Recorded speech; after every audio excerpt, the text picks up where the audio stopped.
Thank you for coming. And I appreciate all the gang for putting this together to talk about the job aspects that are, I feel, threatened immensely by what's going on in Washington.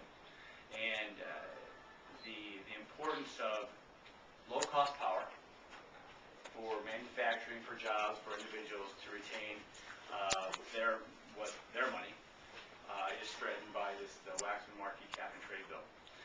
Some projections are 40% increase in electricity costs, 40% increase in fuel costs. And when you increase energy costs, who gets hurt the most is rural America, because we have to drive long distances to get places. We have working trucks. And of course, we all know, especially in a lot of communities, the challenges of luring manufacturing to Southern Illinois.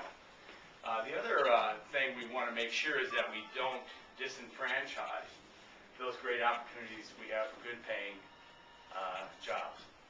And we've been very, very fortunate to have the Prairie State facility going up in Washington County. That facility alone has 1,200 jobs right now, building the next generation power plant, supercritical. When it's completed, there'll be over 500 full-time jobs, 400 in the mine, about 100 operating the power plant. Okay, good.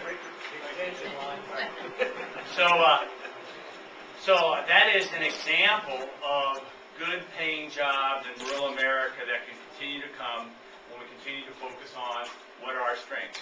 And what our strengths are is the fact that here in Illinois, especially Southern Illinois, we have plentiful coal reserves that are still left untapped.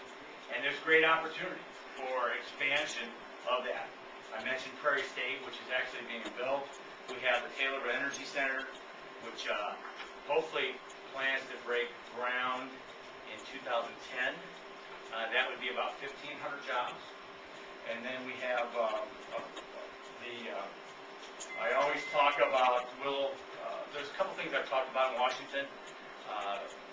About 3 weeks ago I talked about a coal mine operation, Willow Creek Mine, that has 462 jobs and the payroll about $20 million, and what that does to the local economy and what it also does to the tax base. Yesterday at a press conference I talked about Prairie State and all those jobs. And the benefit about this is to talk about the great potential we have for good paying jobs right here in Hamilton County with white oak resources. And my concern is that under the premise of global warming, that the solution is to put an additional price on carbon, which will have people think twice about using coal in this country. And that will move then to affect plans like this, which will talk about 350 to 375 jobs, which will talk also about the training, the stuff that we've done with Rend Lake Community College to prepare the workforce to enter the business. We've got the county royalties. I think a lot of that will be talked about.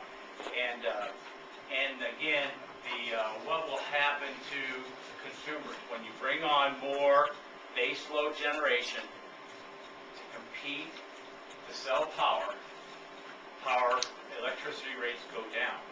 So our hope is that we continue to expand coal-based electricity generation so that we have more power on the grid, so we have lower electricity prices, so that we can keep more of the money that we earn, and that when we are competing for manufacturers and other folks, we can compete with them through low-cost power.